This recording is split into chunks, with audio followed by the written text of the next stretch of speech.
Hello les gars, j'espère que vous allez bien. Aujourd'hui, on se retrouve avec une nouvelle vidéo. Comme vous avez pu le voir, le fond a changé puisque j'ai installé mon sapin de Noël. J'adore Noël. Enfin, je pense qu'on est toutes pareilles quand Noël arrive à peu près. On est toutes comme des folles. Vous allez peut-être vous dire que j'ai mis mon sapin un petit peu trop tôt, mais c'est pas grave, plus c'est tôt, mieux c'est, j'ai envie de vous dire. Vous me l'aviez beaucoup demandé cette vidéo, j'avais vu pas mal de commentaires passer. Du coup, elle est enfin là. Comme vous avez pu le voir dans le titre, aujourd'hui, je vais vous donner des astuces pour être bien habillé quand il fait froid. Donc quand je dis bien habillé, évidemment, c'est être stylé. N'hésitez pas à me dire en commentaire si vous en appliquez certaines. Comme je le dis à chaque fois, c'est cool d'avoir des retours de votre part. Si vous n'êtes pas encore abonné à ma chaîne, n'hésitez pas à vous abonner et à activer les notifications. On rentre dans la période de Noël, donc vous allez voir qu'il va y avoir plein de belles choses qui arrivent, notamment des hauls et des idées de tenues pour les fêtes. Enfin, je vous en dis pas plus. Abonnez-vous et puis on commence tout de suite. Donc la première astuce que je vais vous donner, donc c'est la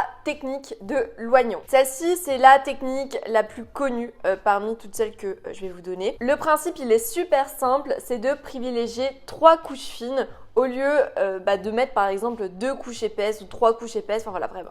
L'idée, c'est vraiment de jouer avec les couches fines. D'abord, on va avoir la couche seconde peau. Donc, c'est un vêtement que l'on va prendre près du corps. Moi, généralement, j'utilise une sorte de petit haut à bretelles qui est près du corps et je le mets en dessous de tous mes pulls. Enfin, je l'avais acheté peut-être 5 € chez H&M, quelque chose comme ça, et je l'adore parce qu'il est super épais mais en même temps super fin. L'idée vraiment en fait là, c'est d'avoir quelque chose qui va être près du corps pour du coup se protéger un petit peu des courants d'air parce que les pulls, ce n'est pas infaillible et l'air peut passer, et si vous avez cette couche, c'est top parce que ça va permettre vraiment de garder votre chaleur corporelle et c'est important. Ensuite, en seconde couche, donc ça va être la couche isolante. Donc là, en l'occurrence, généralement, c'est le pull. Après, à vous de voir au niveau des pulls, mais bon, généralement, on prend quand même un pull chaud. Quand je disais couche fine, évidemment, c'est entre guillemets parce que le pull, c'est jamais une couche fine. Il vaut mieux quand même pour vous que ce soit quelque chose d'assez chaud. Et enfin, on va avoir la troisième couche. Donc la troisième couche, ça va être la couche protectrice. Et généralement, ce manteau, on va le prendre chaud et ample. Alors pourquoi ample? Je vous le dis à chaque fois, parce que c'est beaucoup mieux de se sentir à l'aise dans son manteau quand justement on porte plusieurs couches. Typiquement, là, la veste Naked que je vous avais montrée, elle tient super chaud, mais je peux pas porter 36 000 couches avec. Genre, je sais que je peux porter mon pull avec le petit haut à bretelles que je vous disais, mais genre pas un pull de plus parce que sinon j'ai l'impression d'être ensaucissonnée dans mon manteau et c'est pas du tout agréable, c'est pas du tout confortable. Donc privilégiez un manteau assez ample, assez oversize, enfin, dans lequel vous allez avoir de la marge et que vous allez pouvoir rajouter des couches comme vous le souhaitez sans vous sentir étriqué et mal à l'aise. Ce qu'on ne veut pas évidemment, c'est de ressembler au bonhomme Michelin. Il est peut-être sympa, mais c'est pas vraiment un exemple en termes de style. L'avantage de cette technique, c'est que ça permet non seulement de vous protéger du froid, mais ça permet aussi de pouvoir jouer avec les couches. Bon, là du coup en l'occurrence, c'est un peu trop tard pour ce que je vais dire, mais par exemple en automne, on a des matinées qui sont assez froides et des après-midi qui sont assez chaudes. De pouvoir combiner plusieurs couches, et bah ça permet l'après-midi par exemple d'enlever ce pull qui est en trop, même ce manteau, et de rester avec notre top. Parce qu'en automne, qui n'a pas déjà mis un pull qui tient bien chaud, qui était super bien le matin, mais l'après-midi qui crevait de chaud, enfin clairement on est toutes passées par là. Donc je trouve que c'est un bon conseil à appliquer que ce soit en automne ou en hiver. Ensuite, la deuxième astuce que je vous recommande, ça va être le haut thermorégulateur. Donc là, je vais rebondir sur la première couche que j'évoquais avec vous juste avant. Si vous n'avez pas de haut près du corps et que vous avez envie de vous en trouver un autre, ou alors si le vôtre ne tient pas assez chaud à votre goût, eh bien vous pouvez très bien partir sur ce type de haut. On est d'accord, c'est pas le plus glamour, mais après de toute façon, il n'y a personne qui le verra là où il est. Et c'est vraiment cool parce que ça va permettre de réguler la chaleur de votre corps, et c'est quand même important en hiver. Entre l'intérieur et l'extérieur, on a tendance à transpirer. Enfin, par exemple, je sais pas si vous avez déjà remarqué, mais quand on arrive au travail après avoir marché dehors, on a méga chaud et on transpire généralement. Après, notre corps s'habitue à la température ambiante, mais la transition entre les deux, généralement, on meurt de chaud.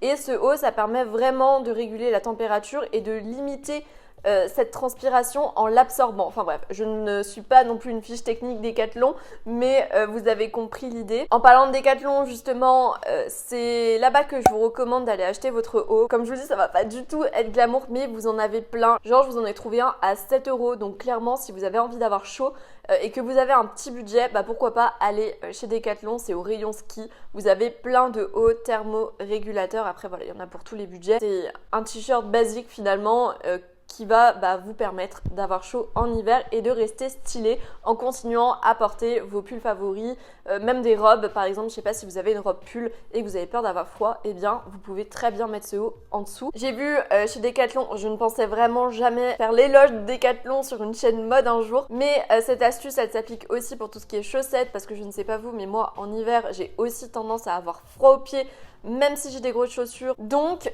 si vous êtes pareil que moi, vous avez aussi des chaussettes qui sont thermorégulatrices et ça doit être vraiment l'astuce ultime pour ne pas avoir froid aux pieds. Si quelqu'un a déjà testé ici, n'hésitez pas à me le dire en commentaire. Est-ce que vous en pensez? Est-ce que ça fonctionne? Est-ce que ça fonctionne pas? Ensuite, la troisième astuce, celle-ci je l'avais déjà évoquée dans plusieurs de mes vidéos, ça va être les collants fourrés. Les collants fourrés, ça va vous permettre de continuer à porter vos robes d'automne favorites, même des robes d'hiver, et de ne pas avoir froid en même temps. Je pense que nombreuses d'entre vous connaissent déjà, on en trouve un peu de partout. Il y en a chez Calzedonia, il y en a aussi sur Amazon, enfin bref, c'est vraiment un gros boom de ce genre de collants. Pour celles qui ne connaissent pas, en gros, on va avoir un peu une matière pilou-pilou à l'intérieur, ce n'est pas du tout des collants classiques qui ont juste une maille très fine. C'est vraiment en fait un effet trompe-l'œil. On a une sorte de legging mais vraiment méga fin. Je grossis le truc, hein. C'est vraiment pour vous donner un ordre d'idée. Par-dessus justement, on a cet effet collant qu'on porterait comme d'habitude, mais on a du pilou-pilou à l'intérieur et en hiver, ça sauve la vie. Je ne sais pas qui a inventé ça, mais il a clairement eu la meilleure idée du siècle.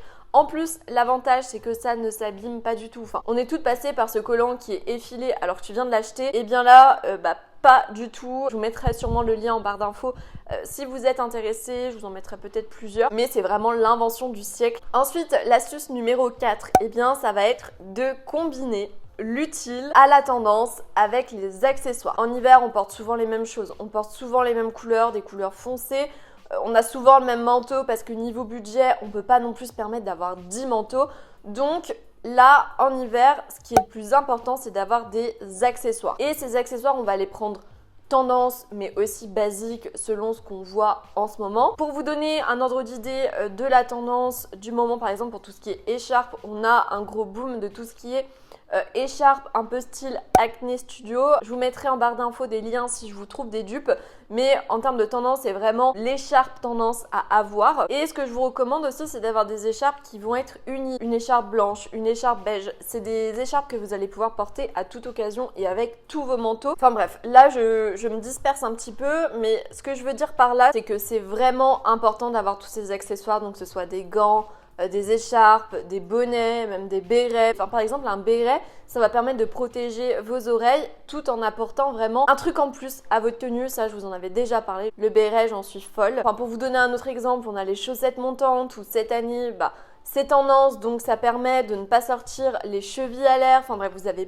plein d'exemples comme celui-ci. Et c'est vraiment une astuce super parce que ça permet de protéger ses mains, de protéger son cou, de protéger ses petites oreilles du froid tout en étant stylé. Donc c'est vraiment aussi une astuce que je vous recommande d'appliquer. L'astuce numéro 5, ça va être de mettre de côté tout ce qui est sneakers. Alors oui, je sais, c'est difficile.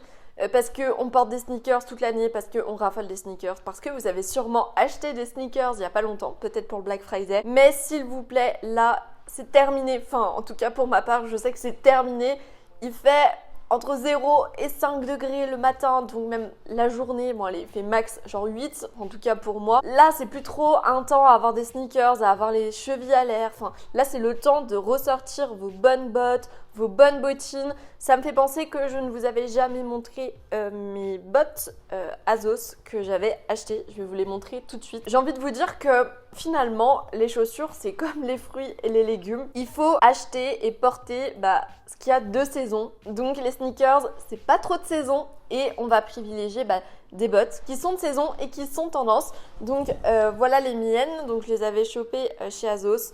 Bon, ça ne va sûrement pas plaire à tout le monde parce qu'on est sur une botte blanche qui a en plus une plateforme, enfin je sais pas si vous allez voir. Ces bottes ça peut faire peur, on peut se dire ça fait look Totally Spies, mais je trouve que ça fait direct plus stylé. N'hésitez pas à me dire si vous êtes intéressé par une vidéo où je vous montre comment porter ce genre de bottes. Que ce soit des bottes blanches ou des bottes noires, je peux vous le faire comme d'habitude avec plaisir. J'essaierai de vous retrouver le lien et je vous le mettrai en barre d'infos. Enfin bref, l'idée principale, vous l'aurez compris, c'est vraiment de couvrir ses mollets, s'il vous plaît. Et la dernière astuce, donc celle-ci, je l'ai mise en dernière parce que je la répète quand même depuis un moment, ça va être de privilégier des matières qui vous tiennent chaud. J'en ai parlé déjà dans plusieurs de mes vidéos, que ce soit pour avoir un look old money, pour avoir un look qui fait plus luxe. Je peux vous mettre les vidéos en barre d'infos si vous ne les avez pas vues. C'est important d'avoir des pulls qui vont être de bonne qualité et avec une bonne matière. Deux raisons. Non seulement ça va vous permettre d'avoir plus chaud, ce qui est non négligeable. Et en même temps, ça va vraiment permettre d'avoir un look, on va dire, plus soigné. Tout de suite, quand on utilise des vêtements qui ont une belle coupe, qui sont bien taillés, qui sont de bonne qualité, eh bien, je trouve que ça fait beaucoup plus propre, beaucoup plus chic qu'un haut qui va être mal taillé, qui, ça se voit, va avoir une matière genre du polyester ou un truc comme ça. C'est important d'avoir des vêtements de bonne qualité que vous allez pouvoir continuer à porter sur le long terme parce que un pull en cachemire ou en laine, eh bien ça va durer dans le temps, il ne va pas être abîmé au bout d'un an. Bon après ça dépend aussi comment vous le lavez, il faut faire très attention au lavage. Mais par exemple un pull en polyester ou en polyamide ou ce que vous voulez, l'année prochaine vous pouvez être sûr qu'il va être foutu. Donc là je vous ai donné un petit conseil old money en même temps. En termes de matière, ce que je vous recommande, donc ça va être la laine, ça va être le cachemire, le velours. Alors le velours c'est pas trop une matière qui est tendance cette saison, mais pour ma part je ne me lasse pas du velours, enfin même quand c'est pas tendance, je continue à en porter. Je vous avais d'ailleurs présenté dans mes idées de tenue de l'automne mon pantalon en velours beige que j'avais chopé chez Bisbee. Celui-ci, je l'adore. Même si la couleur fait plutôt estivale, je trouve. Enfin, elle fait pas très automnale, hivernale parce qu'elle est quand même assez flash pour une couleur nude. Je continue à le porter. Je l'ai porté samedi dernier alors que le temps était pas tip top. Mais j'ai eu super chaud aux jambes. J'étais trop bien. Alors que mes copines, elles me disaient j'ai froid avec leurs jeans. Moi, j'étais trop heureuse. J'avais mon petit pantalon en velours impeccable. Donc bref, voilà. Le velours, c'est aussi une alternative que vous pouvez prendre et qui est en plus moins cher que le cachemire par exemple. Donc voilà, à vous de voir selon que vous cherchez une pièce pour le haut du corps, pour le bas du corps, enfin bref. Je pense que j'ai fait le tour au niveau de mes conseils. Comme je vous disais, n'hésitez pas à mettre en commentaire si il y a des conseils que j'ai pas évoqués et que vous appliquez et qui marchent. Parce que tout conseil que vous pouvez avoir et que je n'ai pas évoqué est le bienvenu. Le but de cette chaîne, c'est vraiment de partager nos bons plans, nos astuces, etc. Donc n'hésitez pas à aller en commentaire nous partager tout ça. Et puis je vous dis à dimanche prochain pour la prochaine vidéo. Allez, bye bye.